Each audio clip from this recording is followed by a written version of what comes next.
Hey, I'm Tyler Edlin. I'm back with another critique session because I have not had the time to produce any new original videos. But yeah, hopefully you guys can follow along and learn a little bit from this session here. So a lot of times what happens, we kind of get up to that first kind of mark, that benchmark in a painting where we have all the colors roughed in, the idea is blocked out, and we struggle like, okay, do I just detail this further? Do I just add more textures? Do I add polish? Do I need to move things around? And that's where a lot of people I see get stuck. So what I'm doing when I'm evaluating this particular student's pieces, I'm drawing through everything. I'm trying to figure out the major shapes and the relationships of those shapes in regards to the composition and structure. So the first thing I did was I took the background, I vastly lit it up, because the student shows me their reference, and I'm like, okay, what's hitting the marks and what is not hitting the marks? For me, it was kind of the background setting. The other one was a lot more dull. It was a lot more muted, so I wanted to push the vibrancy in that. It will make those nice, bright kind of reds in the house absolutely pop. First of all, because it's going to be dark on light, and of course because it's red and green over kind of like red and kind of purple. So that is the major shift. The other thing I want to kind of make a note at this stage is I do change a handful of this, but I never change any kind of components. Everything is staying the same and relatively in the same space. I'm just sort of organizing it a little bit differently. And it's absolutely amazing, I find, like just kind of switching a few things around here and there. I find often make such a really kind of nice profound impact on a particular piece without like adding any new separate aspects or elements. Like, I'm not dropping in a monster or a ship or changing the design of the house. I'm keeping it all the same, but I'm just kind of sorting things around. Now I'm going to move this house over here, and I want to make it feel a little bit taller, a little bit more majestic, and I'm going to just push and pull it a little bit to give it a little more character. That's another part when doing these things that can be tough, is like giving these houses or maybe any element in the design itself a little bit of that character and personality to think of that. Is it a short and kind of stubby house, or is it a tall and confident house? I try to always add kind of more human characteristics, at least in the back of my mind anyway, to even man-made and rather kind of mundane objects. Now I really want to push the environment in the back room, back there, so I'm adding extra notes of kind of cyans and blues, very subtly, right over that green, and that's really helping kind of tone the background back, and just setting it back there a little bit further. Now, the other thing I wanted to do is really just kind of get in here and work this hill.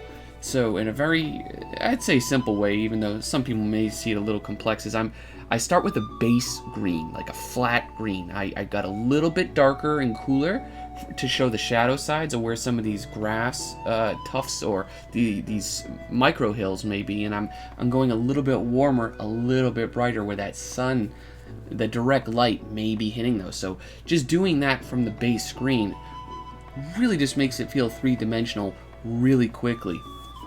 And it's a great way to sell the form. And of course now we're kind of implying, at least subtly anyways, a little bit of a path kind of winding in and through the mossy hills up to this nice, quaint little cottage. I think it's absolutely a lovely idea. And often, what I try to do with my students' work is I try to really pick their mind to figure out what they're going for, what is that mood, what they're feeling in it, and I try to bring that through so that the audience or their viewers will feel that eventually as well. And I do these paint demos over their work. Some are more elaborate than others, but I just try to point them in the right direction. They get the PSDs after, they can go back and dissect it, and in cases like this, sometimes it ends up being worthwhile just to record it, so we can use for a session like this, or even send it to them to reference if we really get in here and kind of do a lot of changes. So I'm just kind of clearing up a little bit of details, fixing a little bit of the perspective on those on the house. Everything was feeling way too crunched, as you can see up in the original over there, really crushed against that tree. So I'm taking all the pieces and I'm, again, as I said, just kind of configuring them so that it stands a little bit more on its own. I'm getting a little bit of cast shadow on itself. hitting, there'll be various parts of light and in shadow there. And I feel that kind of helps make it look a little more three-dimensional as well. So this is not typically how I go about painting my own scenes. This is just a paint over. I structure things a little bit, but this is the same way that my mind works when I'm doing my scenes. I try to get these nice kind of layered shapes working, and then I'll see about, okay, how much detail or what detail, if necessary, is worth fitting in him. So I do that by making a lot of little individual little selections, like I am here with that lasso tool, and I just work within that section. And then I might find another section, make a selection from that, and kind of go from there. In this case, I'm just being a little bit lazy about it and just blocking in some of that nice, pungent green back there anyways. But it needs to be, I think, a little bit more blue to help sell that distance. So I'm coming in with the shadow tones now, putting a little bit more of the cyans in. So I still haven't really resolved or worked out this left side, and that's kind of where I'm doing a little bit of exploring here. You can do this a number of ways. There's not a right way, there's not a wrong way. And there's so many cool ideas. So here I'm kind of like, okay, what if we do like a big hill coming down? And that works, I think it's lovely. What if we have multiple bridges and maybe like small little waterfalls, kind of trickling through this area? Again, it's a great idea.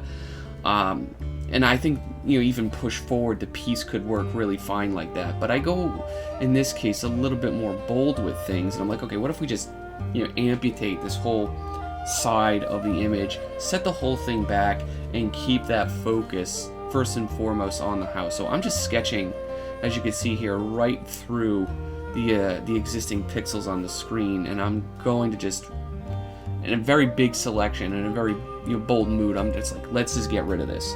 Using big brushes, selections, you can cover a lot of ground, as I did, very quickly to see, and you can just do that making a new layer.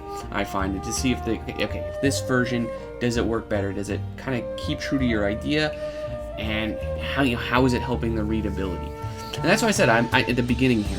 I'm not adding any new elements. I'm just like, okay, I'm just moving what's here around. So maybe take a few trees out or push them to the side, maybe put a few more trees in the background, so on and so forth.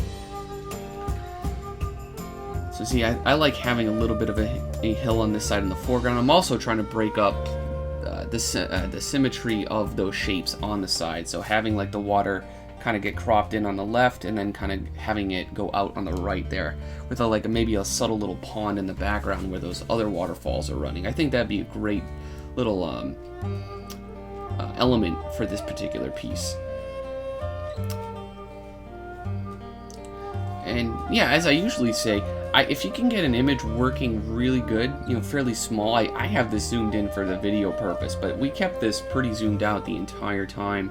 We're just kind of working through it. If you can get it to work well, kind of at this rough color stage, very much like the student brought it to me, that's where I typically go, and I give it the green light, or okay, let's assess a few of these problems first, or discuss some alternate options to really bring your idea forward. And then they would go back from here and then spend, a week or, half a week, whatever it may be, just whatever time that the student has, bringing the idea up to the best of their ability. And then that's where we'd have a different conversation. Okay, where do we need to push? What do we need to finesse? Where are you personally getting stuck in terms of how you want it to look in terms of the presentation? But yeah, this is kind of just wrapping this up. I kind of forgot the chimney, turning it on and off. And so, see, we're just really just taking this cottage and making everything about it a little bit more bold, and in a way almost like a little more confident. There's more subtleties with the shapes. There's a greater sense of depth. More of it's actually implied, and we're making a bit more of a statement with that key house itself. And I think it kind of flows together rather nicely. So thank you for watching, and subscribe. Take care.